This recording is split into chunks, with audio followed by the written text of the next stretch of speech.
우리는 지금까지 이제 솔로몬을 쭉 살펴보는데 이제 오늘로써 또 솔로몬의 그런 생애가 이제 끝나게 됩니다. 하나님께서 9장 보면 다시 나타났다고 그랬어요. 왜냐하면 3절에 그가 기도했던 거, 이 성전을 향해서 눈을 들면 우리 그들이 패하거든 와서 하면 들어주시고, 또 비가 안 올 때 들어주시고, 기근 전염병 있을 때 들어주시고, 이방 포로로 갔을 때도 들어주시고, 뭐 할 때 들어주시고 쭉 기도하지 않았습니까? 그걸 들었다는 거예요. 예, 여러분, 우리가 솔로몬만 들어준 것이 아니고 우리가 항상 기도할 때 들어주시는 거예요. 저와 여러분 항상 그걸 생각하셔야 됩니다. 우리의 기도는 응답이 있는 것이지 그냥 되는 것이 아니다.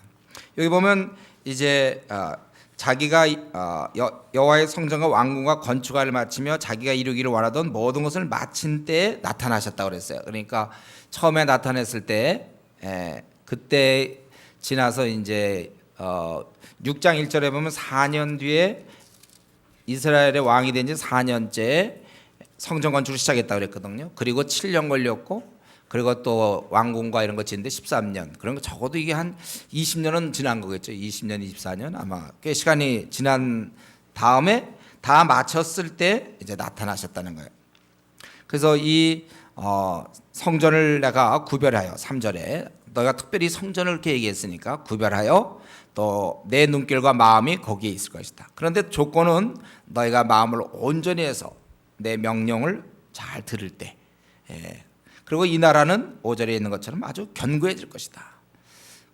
그러나 만일 너희가 나를 버릴 때, 즉 내 법도와 나의 이런 계명들을 다 버리고 다른 신을 섬겨 그것을 경배하면, 6절에 다른 신을 섬기면, 그러면 내가 이스라엘을 끊을 것이고, 또 너희가 이 다른 신을 섬기면은 결국 성전을 버릴 것이고, 사람들로 하여금 속담거리가 되게 하고 비웃음을 당하게 하겠다. 그래서 사람들이 이렇게 어떻게 자기들의 조상 애굽 땅에서 인도하인 여호와를 버리고 다른 신을 섬기다가 이렇게 재앙을 당했다. 그렇게 하게 하겠다. 그것입니다.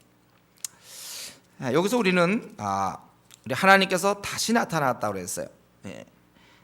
하나님께서 이스라엘 백성이 가르치고 싶었던 것은 마음은 없으면서 이 성전이 있기 때문에 든든하게 생각하고, 설마 우리가 뭐 망하려고 성전이 있는데 또 우리는 의식을 하는데, 그래서 그것을 마술적으로 섬기지 않도록, 그것을 마술적으로 의지할 수 있거든요. 그래서 중요한 거는 하나님 섬기면 항상 마음이라는 거예요. 마음. 종교적 행위가 아니라는 것입니다. 차라리 종교적 행위라면 좀 쉬울지도 모르겠어요. 그냥 열심히 예배드리고 열심히 뭐 새벽기도 하고 철야기도 하고 열심히 전도팀 나가고, 만약 그런 식으로 하나님을 섬기는 거라면 좋을 텐데, 중요한 것은 마음이라고 했어요. 마음, 관심. 그래서 우리가 항상 신앙생활 할 때요, 관심이 있어야 돼요. 관심. 하나님께 내가 관심이 있어요. 하나님 일에 관심을 가져서는 안 돼요. 우리가 하나님에 대해서 관심을 가져야 돼요. 그래서 어떤 경우는 뭐 어떤 사람 일을 시키면 뭐 신앙이 좋아질 것이다, 뭐 그런 얘기도 하는 사람이 있는데, 그렇게 안 돼 있습니다. 그런가 하면 그 일 자체를 좋아하는 거예요. 마음이 있어야죠. 항상 마음. 그 마음은 여기에 하나님 보시기에 그 다윗의 마음, 그것처럼 우리가 해야 된다는 거예요. 지금 우리 무엇 때문에 지금 솔로몬에게 또 나타나서 우리 하나님께서 말씀하셨겠습니까? 우리는 하나님 섬기기보다 하나님 떠나기가 쉬운 거예요. 이거는 참 우리가 좀 깊이 깨달았으면 좋겠는데, 평생 우리는 이면을 조심해야 돼. 원래 우리의 됨됨이는 하나님을 좀 떠나는 걸 좋아해요. 가능하면 예배도 좀 적게 보고, 가능하면 설교도 좀 짧고, 가능하면 기도도 좀 짧고, 되도록이면 최소한. 그래서 요즘은 이제 그런 식으로 돼 있잖아요. 어떻게든 설교가 짧고 싹박하게 그냥 탁 해서 끝내버리고 주일날 그 시간 딱 예배드리고 끝. 우리는 가능하면 하나님께 붙어있기보다는 떠나기를 원하는 게 우리의 속성이라는 걸 아셔야 됩니다. 그러니까 여러분이 지금 이 자리에 앉아있는 건 거의 기적이에요. 원래 우리는 이 자리에 앉아있기보다는 밖에서 활개치고 제발 누구 친구가 찾아오길 기다릴지 몰라요. 친구랑 얘기하는 건 그건 뭐 만사 제끼고 갈 수 있어요. 예배 시간보다도 고향에서 누구 왔다면 친구 만나러 가는 것은, 그거 잘 생각하면 원래 우리 이런 기본적으로 우리는 가능하면 예배를 안 드리려고 그러고 가능하면 기도를 안 하고 하나님을 멀리하려고 그래요. 원래 우리 근본 속성은. 다만 이제 성령이 우리 안에 채워질 때만이 이게 가능한 것입니다. 그래서 이 말씀은 결국 9장 1절부터 9절까지의 말씀은 우리에게 노력하라 그거예요. 너희가 떠나가 노력해야 된다. 그래서 우리에게는 이렇게 하나님을 어떻게든 떠나지 않기 위해서 제일 중요한 게 제가 뭐라 그랬습니까? 경건의 습관이라고 했죠. 이걸 습관으로 만들지 않고 머리로 만드는 사람은 안 될까? 내가 해야지. 그래서 시간 되면 하고 시간 안 되면 안 해버리고 이거 안 되는 거예요. 그래서 밥 먹는 게 일정하게 우리가 하루에 3끼씩 먹고 꼭 잠을 자주잖아요. 밥을 먹고 잠을 자는 거. 그래서 최소한 우리가 건강을 유지하는 거예요. 그럼 우리 몸의 요구니까 뭐 그걸 안 지킬 사람 없을 거예요. 저절로 그건 그걸 까먹거나 자는 걸 까먹었다든가 이런 법은 없어요. 몸이 그걸 요구하니까. 근데 이 신앙은 좀 달라요. 그래서 이걸 아예 습관으로 만드는 게 중요합니다. 여러분 습관으로 만들지 않으면요 일주일에 뭐 한 번, 두 번, 세 번, 뭐 네 번까지도 빼먹을 수 있어요. 콰이타임 막 빼먹고 기도 생활 빼먹고 습관이 안 돼서 그렇습니다. 그래서 처음 이제 신앙 가진 사람들이 습관 만들기가 그렇게 어려워요. 우리가 수련회 대학생들 수련회 뭐 4주씩 3주씩 가는 이유도 이거 습관 만들어 주려고. 근데 거기서 좀 되다가 또 잘 안 되는 사람 또 있어요. 또 그래서 공동체 생활 좀 할 땐 되다가 또 안 되고 부단히 싸워야 돼. 끝까지 싸워야 됩니다. 그래서 우리가 이렇게 계속 지키기 위해서는 경건의 습관이 필요하고 또 그리고 혼자 말고 주위의 사람들의 이러한 도움, 공동체, 시스템이 필요한 거예요. 그 공동체에 있으면 할 수 없이라도 하는 어쩔 수 없이 하는 우리 같으면 PBS 같은 거는 어쩔 수 없이 해야 되잖아요. 이런 시스템이 중요한 거예요. 그리고 우리가 하나님을 떠나지 않기 위해서는 지금 성경에 나와 있는 건 아니고 우리의 그 경험상 우리에게는 계속되는 일거리, 비전이 있어야 된다는 거예요. 내가 이런 일을 하다가 죽어야 되겠다. 요 비전을 놓칠 때 그때 우리 삶이 이제 막 왔다리 갔다리 하는 왔다 갔다 하는 거예요. 비전이 하나 딱 있어야 그걸로 꼭 붙잡고 하는 거예요. 내가 요 일 하다가 죽어야 되겠다. 거기 하나 딱 있어줘야 끝까지 가는 거예요. 요거 없으면은 왔다 갔다 이거 했다가 저거 했다가 그게 이제 없는 거죠. 그래서 뭐 조용히 신앙생활만 하겠다. 이게 안 되는 거예요. 주를 위해서 뭔가를 할 수 있어야 돼요. 일거리가 그런 의미에서 일거리가 있어야 되는 것입니다. 어쨌든 이때 우리 솔로몬에게 우리 하나님께서 나타나셔서 이렇게 말씀해 주셨고 그리고 10절부터 28절까지는 이제 솔로몬이 여러 일을 처리했다는 게 나오죠. 특별히 히람이 많이 도와줬기 때문에 그 여호와의 성전과 왕국을 20년 만 건축했기 때문에 그에게 성읍 20개를 주었는데 히람이 그걸 보더니 마음에 안 들었다 이렇게 얘기했어요. 마음에 좀 탐탁지 않았다는 거. 솔로몬은 주었는데 히람은 별로 마음에 들지 않았다. 세상사가 다 뭐 이런 식이죠. 싸움도 이래서 나는 거예요. 한쪽은 주고 또 뭐 마음에 안 들고 뭐. 그리고 성전과 또 왕국 이외에도 지금 15절부터 19절까지 보면 이제 여러 그 성을 건축한 게 나오죠. 15절에 보면 자기 왕궁과 밀로와 예루살렘 성과 하솔과 무기토와 게셀을 건축하려 함이라. 또 17절에 솔로몬의 게셀과 아레 베토론을 건축하고 또 바알랏과 그 땅에 들어있는 다드몰과 자기에게 있는 모든 국고성과 병거성들과 마병의 성들을 건축하고. 그러니까 솔로몬이 이렇게 건축하는 거에 좀 재미가 들었던 것 같아요. 계속 뭘 그만큼 또 나라가 부강했는지 모르겠죠. 또 솔로몬이 또 예루살렘과 레바논과 그가 다스리는 온 땅에 건축하고자 하던 것을 다 건축하였더라. 그래서 솔로몬은 하여튼 솔로몬 하면 떠오르는 게 뭐 애기 그거 하는 거와 성전 지은 거가 그 다음에 자기 계속 뭐 많이 졌다는 거 많이 졌어요.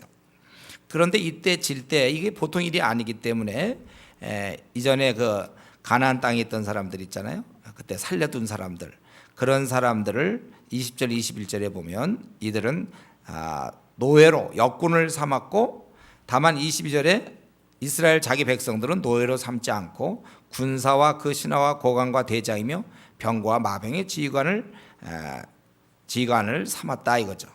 그리고 이를 감독하는 우두머리 550명이 있었다고 그랬어요. 나름대로 이렇게 체계를 갖추고 또 건축했고, 또 24절에도 보면 그가 또 솔로몬이 밀로를 건축했고, 그러면서 또 늘 해오던 제사는 1년에 3번씩 드렸다. 모든 이스라엘 남자는 3번씩 번제 이런 걸 드려야 되니까. 그리고 솔로몬 왕이 에돔 땅 홍해 물가의 엘롯 근처 에스온 게벨에서, 그러니까 굉장히 남부 쪽이죠. 그쪽에서 거기서 또 배를 지었다.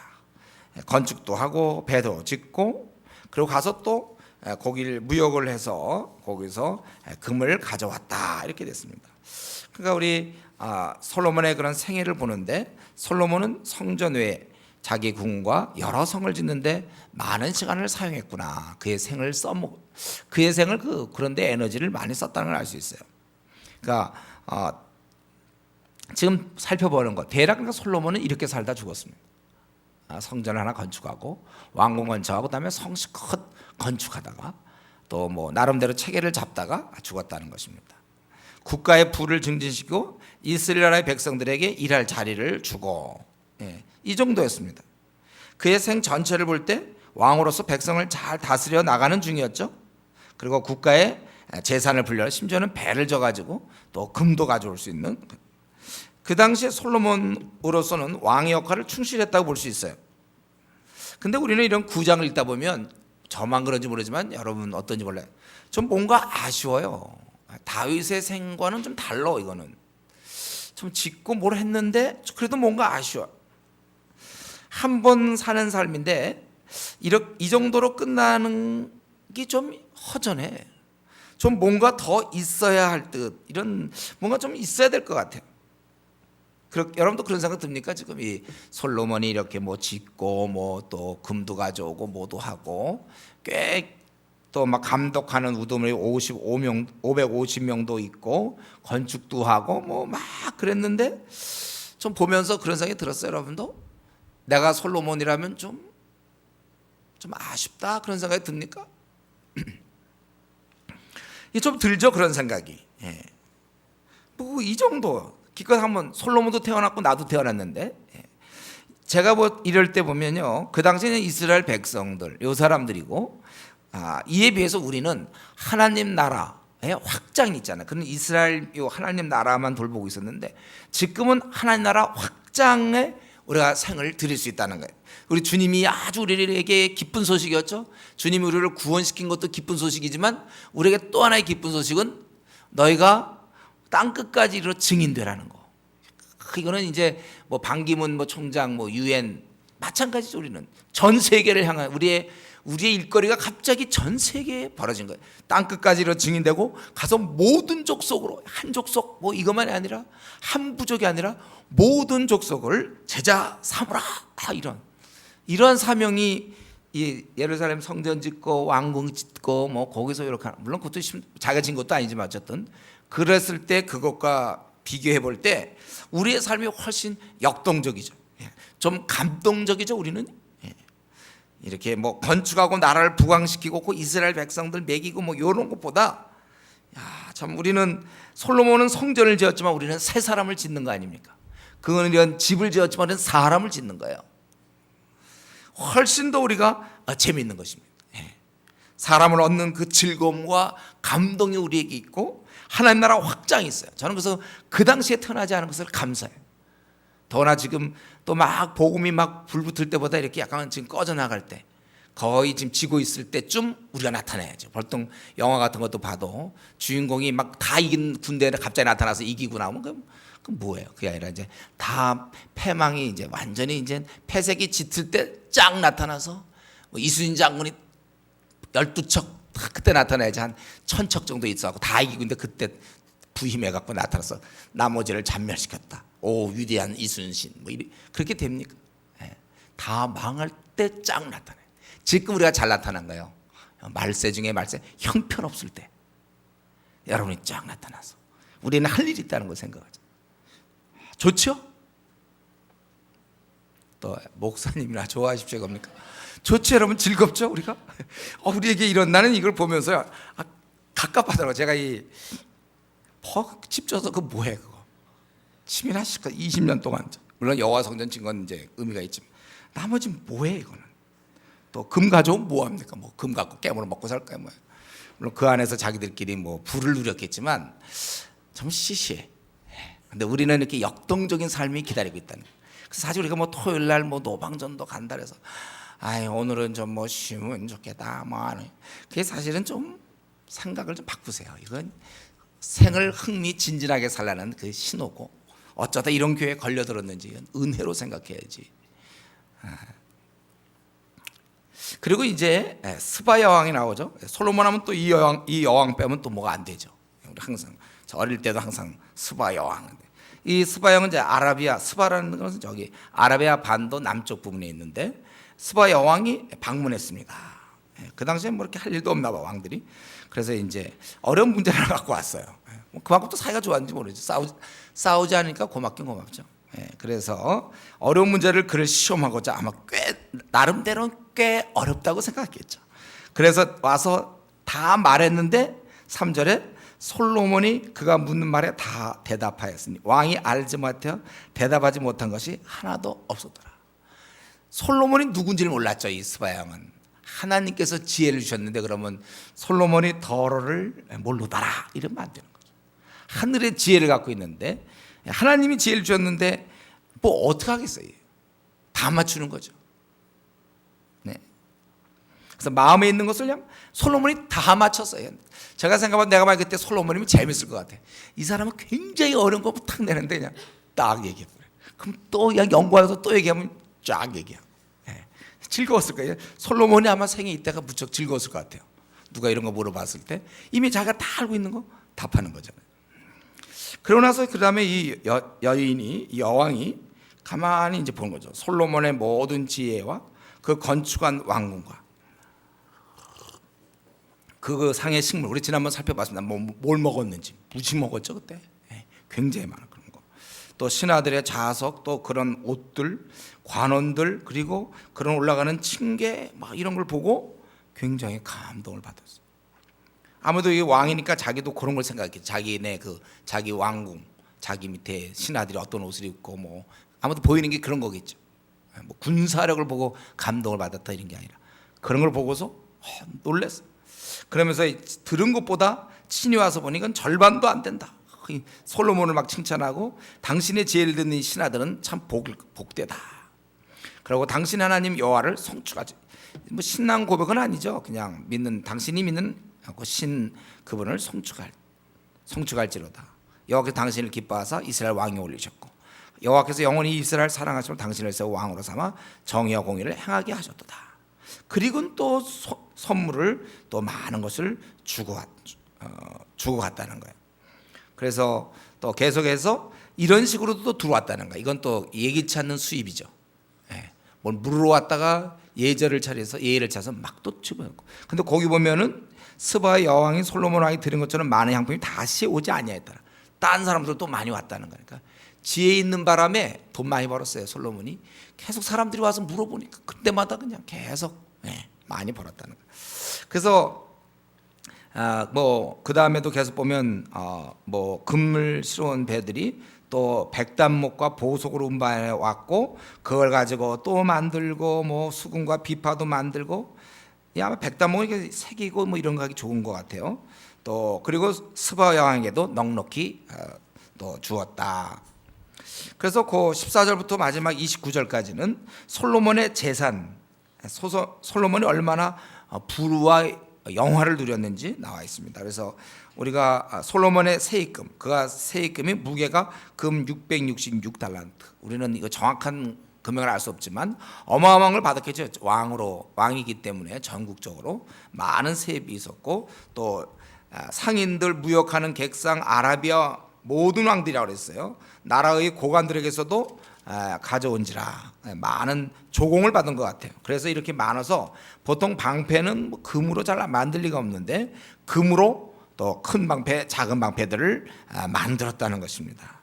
그리고 그의 보좌는 상아로 큰 보좌를 만든 거. 그러니까 상아로 꾸몄다는 거겠죠. 뭐 상아 자체로 어떻게 하겠습니까? 큰 보좌를 만들고 또 그물을 입히고 또 보좌 좌우편에는 보좌에는 6층계가 있는데 그 양쪽에 뭐 팔걸이가 되는 사자가 하나씩 서 있으며 또 12사자가 있어서 6층계 좌우편에 서 있으니 어느 나라에서도 이같이 만든 것은 없더라. 우리가 얘기하는 사자 한 마리씩 이렇게 두는 경우는 좀 봤죠 우리가. 근데 이쪽에 6 이렇게 막 사자를 두었다는. 그 왕이 마시는 그릇은 아주 흔한 게 금인데 그럼 금으로 먹어야지 뭘로 하겠습니까? 금그릇. 뭐든지 다 금이야, 금. 최고야. 그리고 그거 외에도 또 은을 귀히 여기지 않았어요. 은 같은 거는 그건 귀하지가 않아요. 금도 많은데 뭐. 그리고 다시스의 배를 두어 히람의 배와 함께 있게 하고 그 다시스 배로 3년에 한 번씩 금과 은과 상아와 원숭이와 공작을 실어왔더라. 자기 무슨 또 원숭이는 왜 데리고 왔는지 모르겠어요. 원숭이, 공작, 어쨌든 하여튼 좋은 것들 다 그냥 없는 것들 다 가져온 거야. 그리고 그의 지혜가 세상의 그 어느 왕보다 크기 때문에 사람들이 그 다 보러 오면서 여러 가지 25절에 있는 거 각기 예물을 가지고 왔으니 은그릇, 금그릇, 의복, 갑옷, 향품, 말과 노새 해마다 그리했다. 그리고 솔로몬의 군사력은 대단해서 병거와 마병을 모으며 병거가 1,400대요. 마병이 12,000명이라 병거 성에도 두고 예루살렘 왕에게도 두었으며 왕이 예루살렘에서 은을 돌같이 흔하게 하고 백항목을 평지에 뽕나무같이 많게 했더라. 그러니까 그 나라 사람들도 굉장히 잘 샀을 거고 또 28절 29절에 보면 주위 사람들하고 교역하기도 하고 어떤 때는 시세를 남겨서 팔기도 했다는 것입니다. 지금 그래서 요 무려 14절부터 29절까지는 그래서 한마디인데 솔로몬은 온갖 부귀영화를 누렸다는 것입니다. 왜 그는 부귀영화를 누렸습니까? 그건 우리 3장 13절에 우리 하나님께서 약속하신 거예요. 부귀영광도 주겠다. 지혜를 구한 그에게 부귀영광도 주리. 내 평생의 왕들 중에 너와 같은 자가 없다. 이렇게 말씀했습니다. 그래서 우리는 삼손하면 떠오르는 게 힘을 줬잖아요. 솔로몬은 지혜와 그리고 부귀영화도 주었습니다. 모든 것은 하나님께 달려 있는 거예요. 하나님께서 주시면 이렇게 아주 부귀영화 온갖 누릴 수 있는 걸 다 누릴 수 있습니다. 하나님이 주시면 그런 것입니다. 하나님이 지금 이 솔로몬에다 주겠다 그랬더니 이렇게 어마어마하게 최고의 것으로 그래서 모든 왕들이 올 정도로 지혜도 주시고 부귀영화 다 주셨다는 거예요. 그래서 솔로몬은 한마디로 잘 먹고 잘 살았다는 거죠. 아주 그냥 너무나 잘 먹고 너무나 잘 살았다는 거예요. 부귀영화를 다 누렸어요. 하나님이 주셨기 때문에. 그러면 좀 우리도 좀 주시면 안 됩니까? 좀 우리를 좀 주시면 안 될까요? 이런 걸 볼 때 혹시 여러분 이런 걸 볼 때 막 금그릇이라고 그러는데 그릇 한 서너 개만 좀 우선 아쉬운 대로 금그릇 한 서너 개만 있어도 그 대단할 텐데 그 얼마나 될까요? 한 돈이 하여튼 그거 말이죠. 솔로몬 너무 잘 먹었어요. 하나님이 다 주셨어요. 그러면 하나님이 줄 수 있다면 왜 나는 왜 안 주시는가? 나는 이렇게 가난한가? 한번 하나님 많이 주신다면 나도 한번 잘 살아서 구제도 마음껏 하고 하나님 위해서 돈도 많이 써보고. 그래서 어떤 사람들이 로또 복권 사는 거 아니에요. 성도들 중에 로또 복권 사는 사람이 있어요. 제가 보기 그 돈을 착실히 모아야 되는데 그 돈으로 로또 사갖고 이유는 뭐냐면 이거 당첨시켜주면 내가 하나님 위해서 돈을 쓰겠다 뭐 이러는. 실제로 로또 복권 많이들 사요. 성도들 중에도. 하나님이 돈을 주시려면 그런 방법으로 하시는 게 아니고 하나님의 보시기에 이제 하나님의 그러한 섭리 가운데 줄 수 있는 거예요. 우리가 물론 부자가 될 수도 있어요. 또 그렇지 않을 수도 있어요. 나그네서 부자 될 수도 있고 안 될 수도 있고 그건 중요한 문제가 아니에요. 그러나 오늘 본문은 하나님이 만약에 주신다면 이렇게 줄 수도 있는 분, 우리는 그걸 보면 되는 거예요. 하나님 뭐든지 원하시면 갑자기 나를 완전한 거지에서 왕자로 바뀔 수도 있게요. 우리를 완전히 바꿀 수 있다는 거. 늘 우리는 그런데 왜 나는 지금 가난합니까? 그러니까 우리는 감사할 수 있는 거야. 하나님이 부자가 되게 할 수 있는데도 이대로 놔두시는 것은 하나님의 의도다. 그래서 우리가 거기서 감사하는 거예요. 그래서 가난할 때 감사하고 또 그러다 우리가 부유해지면 또 부유한 것을 인하여 감사할 수 있는 거예요. 그렇기 때문에 자꾸 우리는 신앙생활할 때 그런 생각한다. 하나님이 좀 주시면 안 됩니까? 자꾸 우리가 그런 생각하면 안 돼요. 그래서 이 시간에 한번 참고로 오늘 본문에는 안 나와 있지만 돈에 대해서 좀 얘기하죠. 재물. 하나님께서 재물을 좀 주시면 이럴 때 몇 가지 한번 생각해 볼 수 있는데, 첫 번째는 그 돈을 받은 인간은 하나님을 떠날 수 있다는 거예요. 아주 성령 충만치 않으면요, 돈이 사람을 망칠 수 있습니다. 왜냐하면 돈이란 하나님을 대신해서 어떤 일을 해줄 수 있는 기능이 있기 때문에 그래요. 돈은 간절히 하나님께 구하지 아니해도 쉽게 일을 풀어나갈 수 있는 힘이 있어요. 주여 먹을 것을 주십시오. 기도할 것도 없어요. 왜냐하면 돈이 다 있으니까. 주님, 뭐 이런 문제가 어려운데, 뭐 주님 이제 세를 내야 되는데, 월세를 내야 되는데 이제 뭐 쫓겨나갑니다. 우리 교회 같이로 뭐 주여, 네. 기도 하나도 안 해도 돼요. 왜냐하면 돈 많으니까 뭐 쫓겨나겠죠. 건물 하나 사지 뭘. 기도할 이유가 없어요. 그래서 기도 응답 대신 돈으로 해결할 수 있는 게 너무 많아요. 네. 뭐 우리 교회 막 부흥시키려면 간단하게 돈 많아서 그냥 신문에 쿡쿡 선전하고 말이죠. 네. 기도 방송에 매일 목사가 나가서 설교하고 뭐 얼마든지 할 수 있어요. 그런 거는요. 기도를 하기보다는 돈으로 이렇게 해결할 수 있다는 거예요. 그렇기 때문에 자칫 돈을 많이 받아놓으면 그 받은 돈으로 인해서 그게 무거워서 그런지 아버지께 나아가지 못한다는 거예요. 인생에 있어서 가장 중요한 게 하나님 의지하는 거잖아요. 근데 때때로 돈은 이 마음을 뺏어가요. 그래서 어떤 때 막 부도가 나고 막 그러려고 할 때 막 새벽기도 하던 분이 뭐 돈도 늘 월급 100% 잘 받고 뭐 사업도 예를 들면 잘 되고 별로 이렇게 기도하고 싶지가 않아요. 편안하니까. 그래서 고3 때 자녀들이 고3 때 기도하던 사람이 이제 끝나고는 직장을 가든 대학을 가든 그다음에 뭐 그렇게 열심히 뭐 애걸 복걸 기도하지 않습니다. 그거 이제 우리 군대 가면 잘 알아요. 군대 우리 형제들은 군대를 좀 가봤죠. 쫄병 때는 막 얻어 맞으면서도 교회 가요. 저 때도 그래서 보면 막 위에서 막 뭐라 그래도 얻어 맞. 그래서 교회 가더라고. 그냥 힘드니까. 그다음 상병 정도 돼서 이제 슬슬 밑에 부하 부려먹고 별로 고쳐 먹고 교회 왜 갑니까? 그런데 부하 부려먹어야 되는데 어딜 가요? 이제 신앙 뚝 떨어져서 그러는 거예요. 우리는 그런 마음이 있어요. 그래서 그리고 이 돈이라는 게 말이죠. 돈이 많으면 저는 이제 지금 이제 좀 많은 경우를 생각하는데 돈이 많으면 자칫 우리는 그 나라에서 영광을 누려야 되는데 그냥 이 땅의 영광을 그냥 누리려는 경향이 있어요. 그래서 이 땅의 영광으로 만족해. 더 이상 그 나라에 사모함이 없어요. 차라리 좀 힘들어야 그래도 그 나라 가면 내가 이렇게 힘들지 않겠지 이래야 되는데 너무 잘 사는데 뭐. 그래서 이 땅에서 누리려는 경향을 갖게 되는 거예요. 돈이 많을 때. 그리고 이 돈의 이러한 좀 능력, 돈의 힘을 맛본 사람은 더 돈을 가지려 해요. 그렇기 때문에 이 돈이 우상이 될 수 있다는 거예요. 결국은 사람들을 나눠보면 결국 하나님을 섬기느냐 돈을 섬기냐 이거 둘로 나눌 수 있습니다. 이 시대에 지금 뭐 수많은 사람이 있어도 결국은 둘 중에 하나예요. 하나님을 섬기는가 아니면 돈을 섬기는가. 우리가 기복신앙이 위험하다는 건 뭡니까? 그는 실은 돈을 섬기고 있는데 이 돈을 섬기기 위해서 하나님을 이용하는 거죠. 기도해서 부자가 되게 해달라 이런 식으로. 돈을 벌기 위해서 또 자기 사업이 혹시 어려움을 당하지 않게 하기 위해서 하나님을 이용하는 수가 있다는 거예요. 이게 바로 기복신앙이죠. 그래서 신앙생활 열심히 하는 이유는 교회 빼먹지 않고 기도하고 예배 잘 드리고 주일 성수하는 이유는 자기 앞날에 재앙이 없고 앞날이 잘 풀리고 잘 먹고 잘 살 걸 생각하니까. 그건 오히려 하나님을 우리 이용해서 잘 먹고 잘 살려는 거예요. 이걸 우리는 중심, 이 동기를 우리 항상 살펴봐야 돼요. 우리 하나님 그걸 알고 계시거든요. 못 먹고 못 살아도 하나님을 잘 섬길 수 있는 그런 사람이 되어야 되는 것입니다. 그렇기 때문에 우리는 돈에 대해서 좀 얘기한다면 돈이 나를 지배하게 해서는 안 돼요. 그래서 내가 돈을 지배해야 되는데 그래서 어제 우리가 성령 충만할 때만이 가능한 거예요. 그래서 성령 충만하지 않은 사람이 돈이 생기고 로또가 당첨되면 망하는 거예요. 그거는요. 돈에 파묻혀서 망하게 돼 있습니다.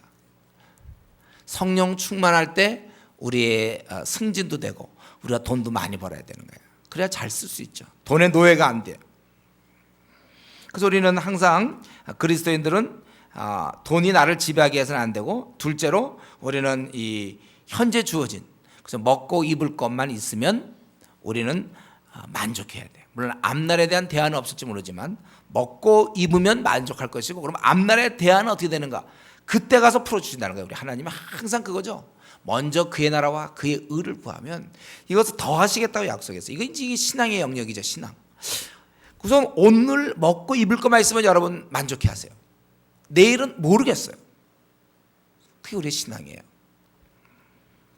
그러니까 우리가 밝게 살 수 있죠. 내일을 생각하면 어두울 수밖에 없지만 오늘 나는 먹고 입을 수가 됐잖아. 오늘은 해결됐죠. 그럼 막 즐기란 말이에요. 내일 또 해결돼. 그래서 우리가 또 세 번째로요. 우리가 돈에 대해서 우리가 돈이 늘어나는 만큼 우리 신앙도 늘어나야 돼요. 우리 신앙은 안 커지고 돈만 자꾸 늘어나면 또 똑같은 현상이에요. 그리고요, 네 번째로 내가 만약에 가난하잖아요. 그러면 그것을 꼭 부정적으로 볼 게 아니라 이 땅엔 가난한 사람이 더 많거든. 그러니까 내가 타인을 이해할 수 있는 기회인 줄 알고 또 가난이다 하더라도 불편할 거 없고 오히려 더 가난한 사람 많잖아요. 이 세계는 지금 뭐 10억, 20억이 가난하지. 20억이 우리 전 세계적으로 한 20억. 절대 빈곤에 있는 사람도 많이 있고. 그러니까 이만큼 나 밥이라도 안 굶는 거에 대해서 감사하고 그리고 내가 오히려 가난이 뭔지를 좀 이해하는 건 참 좋은 거예요. 그래서 저는 그냥 젊을 때 너무 돈을 많이 버는 거 그거 좋은 거 아니더라고. 제가 아는 어떤 분도 막 20대, 30대 돈을 너무 많이 벌어. 그러니까 돈 귀한지 모르고 그러고서 이제 타락하더라고.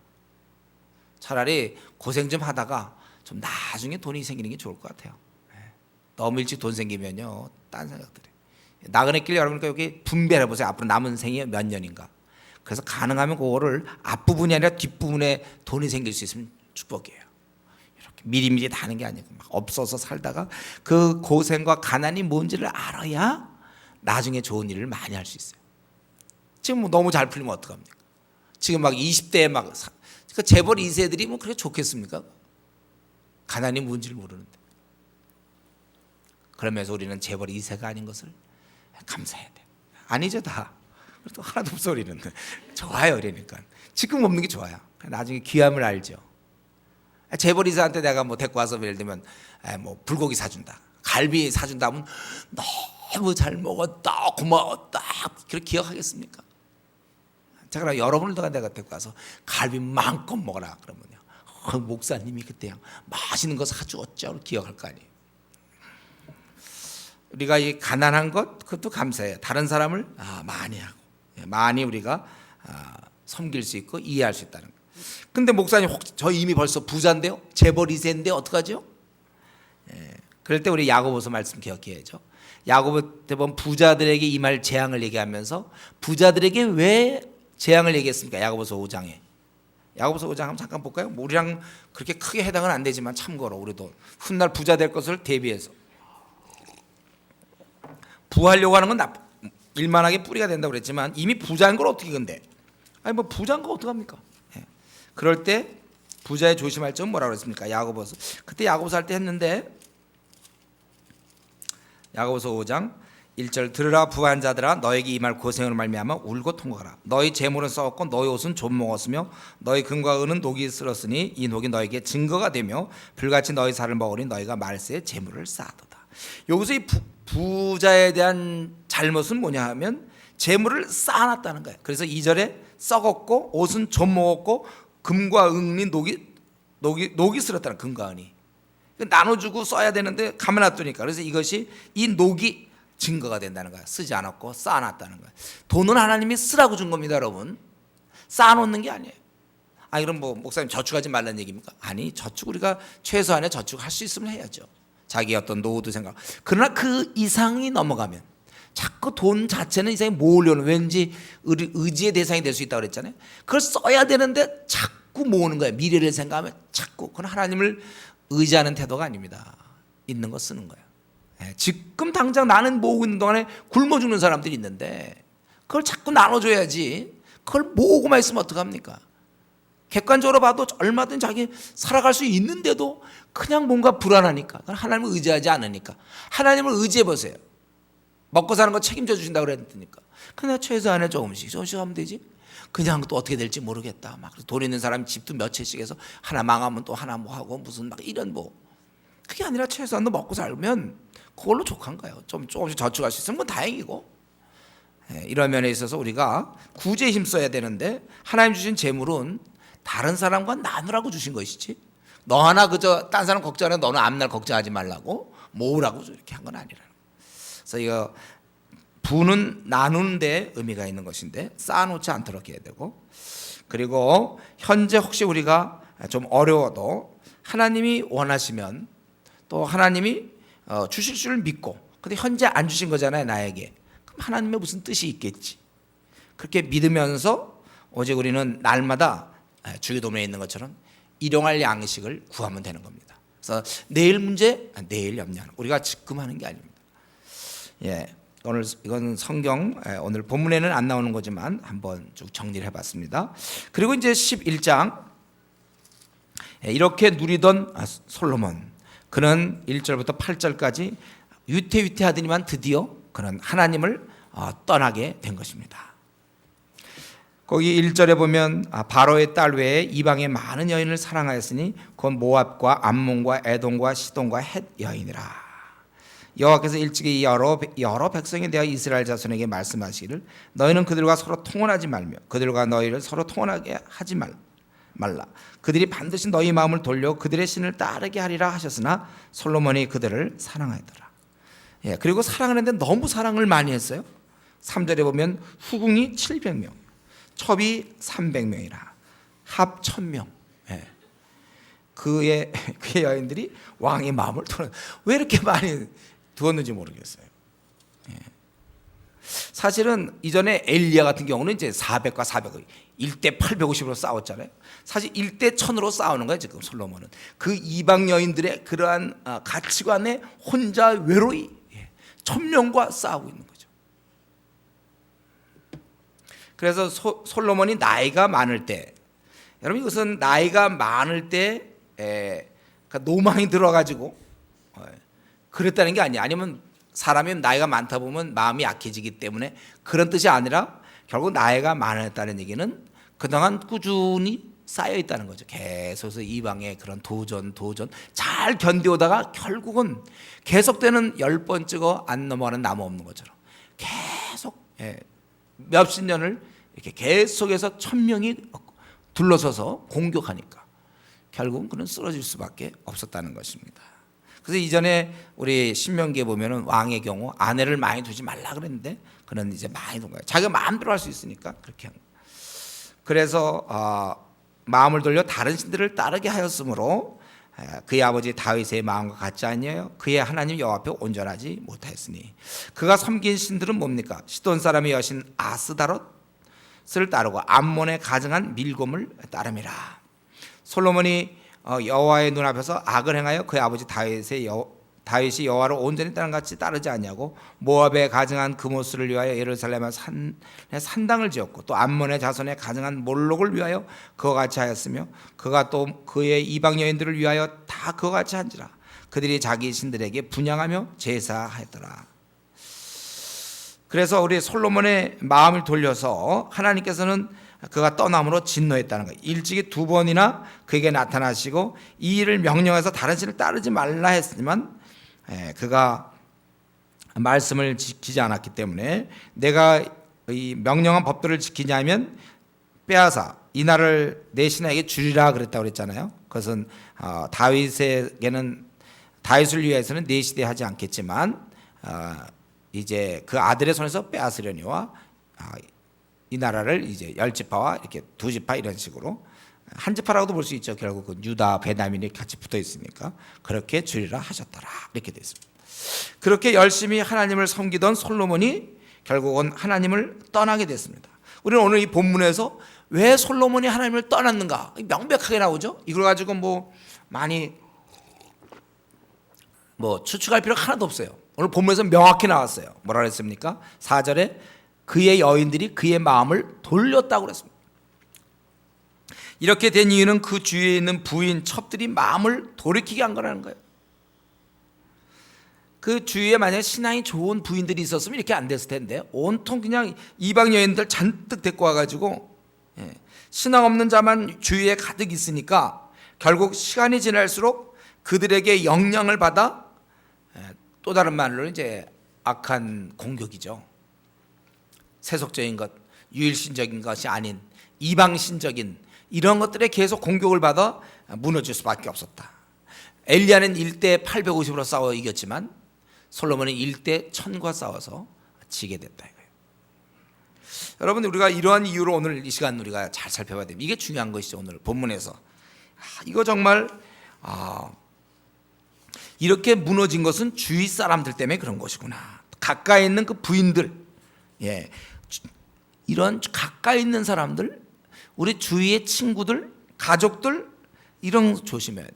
죄악이라는 것이 사람을 통해서 오는 거예요. 물건을 통해서 오기보다는 사람을 통해서 오는 거예요. 그래서 아담이 하와를 통해서 결국 하와의 말을 듣고 그가 무너진 거 아닙니까? 삼손도 그 여인 때문에 무너진 것이고. 그래서 우리가 특별히 가까이 있는 사람에게 영향을 받는다는 거죠. 가장 대표적인 것이 이제 배우자의 신앙이에요. 언제든지 그 신앙은 나와 배우자 사이의 평균점이라니까요. 누구를 만나는가가 그렇게 중요한 거예요. 우리 배우자를. 그래서 이 배우자의 신앙, 가까이 된 사람, 혹은 기숙사의 룸메이트 있잖아요. 그의 신앙이 어떠한지, 혹은 회사에서 오랜 시간 같이 시간을 보내는 동료, 아니면 자주 만나는, 퇴근 후에 자주 만나는 뭐 고등학교 동창이라든가, 아니면 또 교회 내에서 친한 동기인데 그 동기 신앙, 이런 걸 우리가 잘 살펴봐야 됩니다. 여러분, 그런 의미에서 이 시간 한번 생각해 보세요. 내가 지금 좀 자주 만나고 있는 사람은 어떤 사람입니까? 우리 그 사람이 어떤 신앙을 갖고 있는지를 객관적으로 잘 살펴봐야 돼요. 그리고 만약에 이게 아니라면 우리는 떠나야 합니다. 조심해야 돼요. 고등학교 아무리 친구라 룸메이트를 할지라도 자기가 다음부터 난 따로 살아야 되겠다고 해서 나오든지 말이죠. 제가 그걸 잘 살펴봐야 돼요. 우리는 아무리 신앙이 좋아도 주위 사람이 영향을 받고 특별히 신앙 좋은 사람이라 해도 오랜 유혹에는 지게 되어 있다는 거예요. 지금 솔로몬이 처음이 아니라 늙어서라는 거예요. 시간이 많이 지나다 보니까 그들의 그런 영향을 계속 지속적으로 받다 보니까 결국 계속되는 공격에 무너지게 되어 있다는 것입니다. 그래서 우리 삼손이 범죄할 때 처음 한 것이 아니라 계속 그 여인이 그냥 계속 지배하게 하니까 결국 무너지게 된 거예요.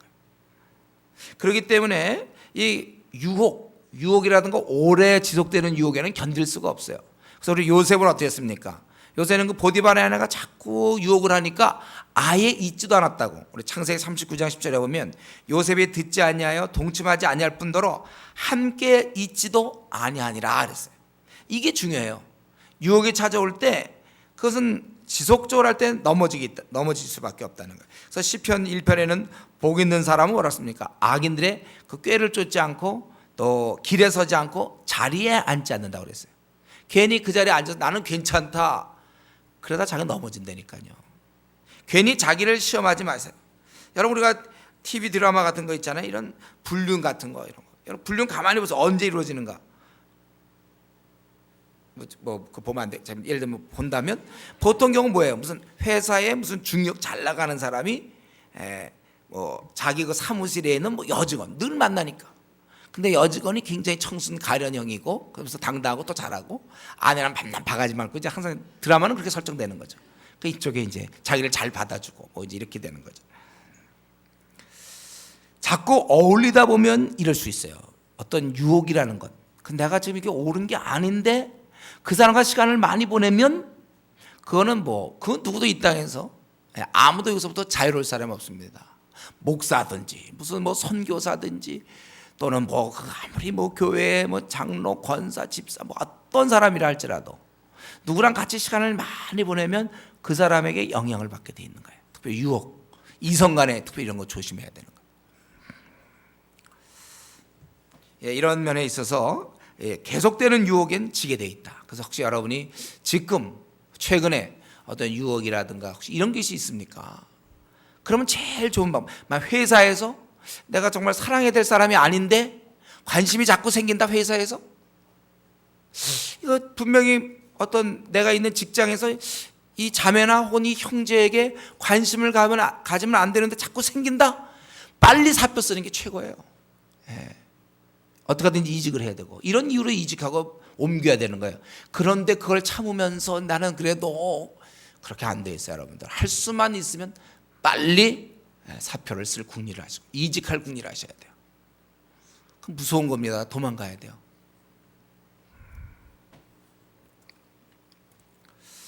우리가 이런 면에서 신앙 좋은 사람이라도 오랜 유혹에는 지게 돼 있다. 예.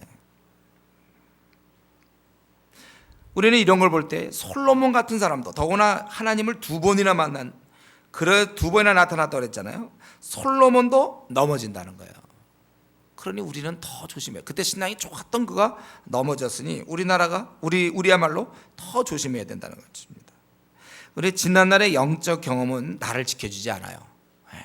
이거 참 제가 우리 학생운동 출신들 보면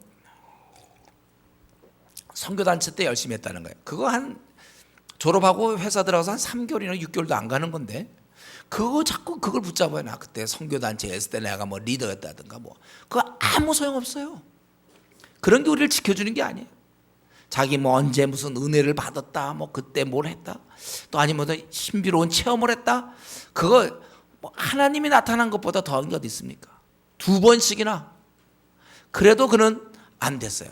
네, 그는 무너지고 만 것입니다. 여러분, 그렇기 때문에 이런 지난날의 영적 경험들, 이것이 나를 지켜주지 않아요. 매일매일의 경건의 시간, 매일매일 주님과의 기도 시간이 나를 지켜주는 거죠. 그래서 저는 캠퍼스 때 막 열심히 뛰었던 사람들 나중에 졸업하고 만나보면 다들 뭐 힘이 없어요. 왜 그렇습니까? 과거에 그 생각만, 그런 조건에서 누구나 다 기도할 수 있었고 그랬죠. 그 이후에 실제 삶에서 기도하느냐, 실제 정말 성경을 보느냐, 경건의 시간을 갖느냐, 이게 중요한 것입니다. 우리는 식사를 매일매일 해야 되는 것처럼 한때 많이 먹거나 한때 잘 먹었기 때문에 되는 것이 아니고, 우리가 그런 면에 있어서 우리가 매일매일 좀 새롭게 해야 되는, 새롭게 우리가 이러한 면에 있어서 우리가 조심해야 되는 것입니다. 그리고 우리는 이러한 솔로몬의 모습 보면서, 야, 인간은 이렇게 약해도 하나님을 대항할 수 있다는 사실. 그리고 왜 이때 이렇게 했을 때 왜 하나님은 범죄를 막지 않았습니까? 하나님은 다 알고 계실 텐데. 우리는 이 사실을 나중에 범죄할 걸 하나님 몰랐을까요? 우리는 자꾸 이런 식의 질문하면 안 돼요. 우리 인간은 자유인이니까요. 죄를 범할 수도 있고 죄를 범하지 않을 수도 있고. 그러나 그 책임은 본인이 갖는 거예요. 그러면 하나님 걸 탁 막아서 한 명도 죄 짓지 못하게 할 책임이 우리 하나님께 있는 게 아닙니다. 이미 경고하셨어요. 그러지 말라고. 싸움은 우리가 하는 거예요. 내가 죄를 짓지 않을 거는 우리가 하는 것입니다. 이것까지 져놓고 왜 막지 않았는가 하고 하나님을 원망해서는 안 되는 것입니다. 다 알면서 왜 그럼 나한테 애당초 뭐 왕의 자리를 주었느냐, 이런 류의 질문을 여러분 하지 마세요. 자기가 죄를 즐겨놓고서는, 그래놓고는 자꾸 탓한단 말이에요. 저는 이런 질문 많이 해요. 선악과 왜 만들었나, 그 아담이 따먹을 거 그럼 몰랐느냐, 항상 이 질문. 이게 중요한 거는 뭐예요? 그 사람의 자유의지가 있다니까. 지금도 우리가 죄를 지려면 마음껏 질 수 있어요, 여러분. 안 져야 그게 하나님이 원하는 자녀들이죠. 그 지는 거 다 그냥 막아주면, 우리가 조금만 거짓말 하려면 벌써 거짓말 못하게 입이 탁 들어가고, 누굴 미워하려면 눈이 이렇게 되고. 그런데 그렇게 하면 우리가 뭐가 됩니까? 그럼 우리는 로봇이죠. 더나 이 선악과 문제, 아담과 같은 경우는 하나님과 그때 직접 교제를 해야 돼요. 우리가 이렇게 지금 직접 만나지 못해도, 보지 못해도 이렇게 우리 신앙을 갖고 있는데, 믿음은 그런 거예요. 근데 그때 직접 보고 교제했던 그들이, 그건 아주 철저한 배신이죠, 배신. 여러분, 우리 신앙에는 본인 책임이 있어요. 환경이 그랬다고 얘기하지 마세요. 상황이 그랬다고 얘기하면 안 되는 겁니다. 하와도 얘기할 수 있잖아요. 뱀이 유혹했다. 그런 상황에서는 어쩔 수가 없었다. 아니 40일을 굶었는데 그러면 돌 하나 갖고 떡 만드는 게 그게 뭐가 그렇게 문제냐. 그 정도 상황. 나는 40일이나 금식했어요. 나 밤새도록 야근했거든요. 그러니까 내가 짜증내는 거 좀 이해되는 거 아닙니까? 40일 내가 밤새도록 야근했으면 3일째 야근인데 난 짜증을 낼 수 있는 권리가 부여됐어요. 왜? 3일씩 야근을 했거든요. 3일 동안 잠을 한 2-3시간 빼기 못 잤어요. 그래서 나는 짜증을 낼 수 있습니다. 이게 요즘 현대인의 모습이에요. 주님은 40일을 안 먹었어도, 그래서 그까지 돌 하나 떡 만드는 게 뭐가 그렇게 문제입니까? 그러나 아니에요. 그런 능력을 그렇게 쓰지 않았어요. 그 능력은 우리를 위해 쓰실 것이고. 그래서 우리가 어떠한 이유도 말이죠, 상황이 그래서 어쩔 수 없었다. 그건 우리가 자기 신앙은 자기 본인의 책임입니다. 뭐 회사에서 어떻게 됐고 또 어떻게 뭐 주위에서 어떻게 됐고 집에서 워낙 뭐 믿는 부모님이 날 이랬기 때문에 뭐 집에 부모님이 무슨 뭐 교육자 집안이기 때문에 뭐 교회 성도들한테 하도 많이 당하는 걸 봤기 때문에 나는 교회 이제 안 다닌다 뭐 이런 그런 다 자기 집 그런 걸 봐도 신앙 생활 잘하는 사람이 있잖아요. 신앙은 어디까지나 자기 책임입니다. 주위를 탓하지 마세요. 상황이 이렇기 때문에 나는 어쩔 수 없고 지금의 내가 이러는 것은 상황 때문입니다. 본인한테는 통하지만 하나님께는 통하지 않아요. 똑같은 상황에서도 신앙생활 잘하는 사람이 있는데요. 그럼 그 사람은 뭡니까? 어쨌든 이 솔로몬은 이것에 대해서 이렇게 약한 인간이지만 얼마든지 하나님을 대항할 수 있다는 사실을 여러분 기억하시고 자기가 신앙의 문제는 자기 책임이라는 거예요. 그래서 우리 이제 하나님께서 그 형벌하시는 모습이 아까 9절부터 13절까지 나오죠. 내가 두 번이나 나타나 경고했는데 내가 듣지 않았기 때문에 내가 이제 나라를 빼앗을 것이다. 그리고 14절부터 어디서 또 나타나는 건지 모르지만 40절까지 이제 마지막까지 보니까 마지막까지 이제 솔로몬이 죽기 전까지 대적들이 나타나는데 거기 보면 첫 번째 나타나는 대적이 바로 에돔 남쪽이죠. 남쪽의 하닷 그리고 북쪽에서는 23절에는 르손 그가 대적자고 그래서 남쪽과 북쪽 아주 죽이 맞죠. 남북으로 남쪽에는 에돔이요 에돔의 그 하닷이요 북쪽에는 소바 사람 르손 그가 다메섹의 왕이 돼 아람의 왕이 되는 거죠. 근데 그리고 세 번째는 바로 내부에서 솔로몬의 신복 중에 신복 느밧의 아들 여로보암이 결국은 대적하게 되었다. 그래서 그 에돔 사람 하닷에 대해서 14절부터 뭐 22절까지 좀 길게 설명했는데 한마디로 얘기하면 그는 솔로몬한테는 불행하게도 그런 애굽의 힘을 얻었다는 거예요. 애굽과 좋은 관계를 맺었다는 거예요. 그 애굽의 바로의 눈앞에 크게 19절을 보면 은총을 얻었고 그래서 자기의 처제 곧 왕비 다브네스의 아우를 그의 아내로 삼으매. 원래 솔로몬이 공을 들인 게 애국과의 이런 관계였거든요.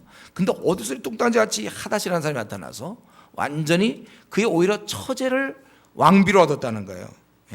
그만큼 그래서 그가 가겠다 그러니까 바로가 왜 가려고 하느냐 그만큼 신임을 얻었다는 거예요. 그러나 아무쪼록 나를 보내주옵소서 했더라. 그런 게 남쪽에서 딱 자리를 잡고 있어요. 그래서 이 하닷을 치려면 이 어쩔 수 없는 애국과의 그것까지도 각오해야 되는 거예요. 아주 골치 아픈 사람이 하나 나타났어요. 하닷. 그리고 두 번째는 르손이 나타났는데 그 사람은 이제 소바 사람 르손인데 그가 솔로몬의 대적자가 되어서 그의 주인 소바왕 하닷에서 도망한지라. 다윗이 소바 사람을 죽일 때 르손이 사람들을 자기에게 모으고 그 무리에 괴수가 돼 다메섹으로 가서 살다가 거기서 왕이 되었더라. 솔로몬의 일평생 하닷이 끼친 환란에 르손이 수려왕이 되어 이스라엘을 대적하고 미워하였더라.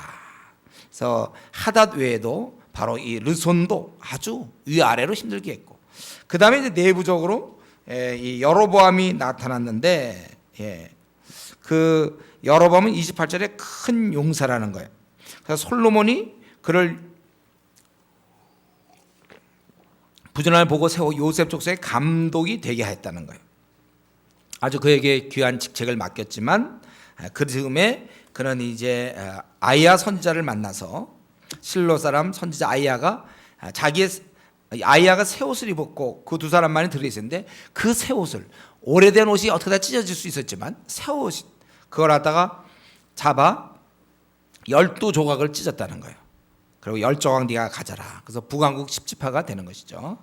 그리고 이 나라는 이제 다윗을 위해서는 한 지파를 주겠다. 한 지파라는 것은 요셉 그러니까 요셉이 아니라 유다 그때 베냐민이 같이 섞여 있었거든. 그것을 주겠다. 왜냐하면 그가 이러한 신을 경배하며 나 보기에 정직한 일과 내 법도한 내 일을 행치 아니합니다. 그래서 내가 다윗이 살 동안은 내가 빼앗지 않지만 그 아들의 때는 빼앗겠다. 끝까지 그러나 한 지파를 주어서 그렇게 할 것이니 너는 네가 만약에 이스라엘 왕이 되면 37절에 또 38절에 너는 말씀을 잘 지켜 견고하게 네가 많이 잘 지키면 견고하게 해주겠다. 그래서 이러한 어떠한 흐름 때문에 솔로몬 아마 그래서 여로보암이 그 이후로는 좀 어떻게 좀 뭔가 다른 태도를 취했는지 모르겠어요. 그래서 죽이려 하매 죽이지 못했어요. 실패한 거죠. 왕이 하나 못 죽입니까? 못 죽여요. 그래서 그는 도망갔다가 솔로몬이 죽기까지 애굽에 있으면서 다음을 준비하는 거죠. 그가 이제 아들의 시대에 나눠져야 되니까. 그리고 41절부터 마지막까지 솔로몬이 40년간 다스렸다. 42절에 보면 그리고 그가 장사되었고 그 아들 르호보암이 대신하여 왕이 됐다는 것입니다. 여러분 우리는 이제 솔로몬의 범죄와 그에 따른 하나님이 대적을 일으키는 모습을 우리는 이 시간 살펴보았습니다. 결국 솔로몬이 대적이 생긴 이유는 솔로몬이 하나님을 잘 섬기지 않았기 때문에 그래요. 대적은 쉽게 만들어집니다. 그건 언제든지 만들어져요. 하나님이 뭐 맘만 먹으면 금방 만들 수 있는 게 대적입니다. 하나님께서 이걸 다 하시는 거예요. 분명히 9장 5절에도 보면 왕위를 경고케 하겠다 그랬어요. 하나님 왕위를 경고케 하거나 왕위를 허약하게 하는 거, 왕위를 이것은 오직 하나님의 손에 달려 있음을 우리 이 시간 다시 한번 생각합니다. 그래서 이 방법으로 그 왕위를 약하게 하기 위해서 남쪽에 강한 하닷이 나타나고 또 북쪽에 르손이 나타나서 이제 힘들게 하고 내부적으로 또 여로보암이 이제 나타나는 것입니다. 모든 것이 하나님의 손에 달려 있고 하나님은 이것을 다 보고 계신다는 거예요. 그러니까 솔로몬이 지금 이렇게 지내다가 자기를 버리고 우상 숭배하는 걸 다 봤어요. 그래서 그걸 이제 벌하시는 것이죠. 여러분 우리는 이 시간에 우리 하나님에 대해 다시 한번 생각해야 됩니다. 하나님 모든 걸 다 왕위를 세울 수도 있고 폐할 수도 있고 나를 높이 들릴 수도 있고 나를 저 밑에까지 내리게 할 수 있어요. 지금까지 내가 남들 볼 때 비참했다 하더라도 하나님 눈에만 들면 하나님 마음에 합하면 우리의 생은 갈수록 빛나기 시작하는 거예요. 전혀 예상하지 못했던 삶을 줄 수 있는 거고 그러니까 그런 노예며 죄수로 있던 그 요셉이 당대 최고의 이집트 거기에 총리가 될 수 있도록 하나님이 그냥 수직 상승시킬 수도 있는 것이고 지금처럼 이렇게 했다가 밑으로 떨어뜨릴 수도 있는 거고 이건 전적으로 하나님이 다 하나님의 손안에 달린 것입니다. 여러분 지금 우리의 생이 앞으로 40년, 50년, 30년 얼마 남은지 모르지만 여러분 우리의 행동 하나하나를 다 보고 계신다는 거 하나님이. 그래서 하나님의 마음에 합한 자는 하나님이 얼마든지 그 생을 영화롭게 할 수 있어요. 오해는 하지 마세요. 이 말이 잘 먹고 잘 살며 그것이 합격하는 뜻이 아니라고 그랬어요. 그런 게 아니라 어쨌든 그의 생은 갈수록 빛날 수 있어요.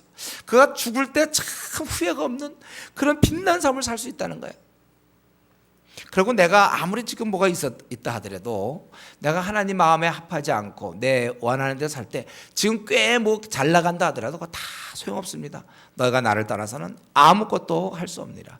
그렇기 때문에 우리에게 중요한 건 이 시간에 우리가 점검할 것은 뭐냐면 내가 하나님을 정말 다 열심을 내어서 섬기고 있는가. 다 망한 것 같고 내 생은 참 조그만 빛도 없는 것 같고 답답한 현실을 할지라도 나는 지금 하나님 앞에 충성하는 내가 그것을 핑계해서 내 멋대로 살거나 죄 짓거나 이러질 않고 내가 그래도 하나님께 충성하며 하나님 뜻대로 내가 살려고 애를 쓰는가. 그렇다면 하나님께서 여러분 얼마든지 옮겨주시는 것입니다. 하나님 우리의 운명을 다 쥐고 있어요. 지금 내가 아무리 뭐 집을 막 10채를 했다 하더라도 하나님이 마음에 들지 않을 때가 한순간에 다 없어지는 거예요. 한순간입니다. 또 난 지금 아무것도 가진 게 없더라도 하나님이 주시려고 마음 먹으면 어느 순간으로 되는 거예요.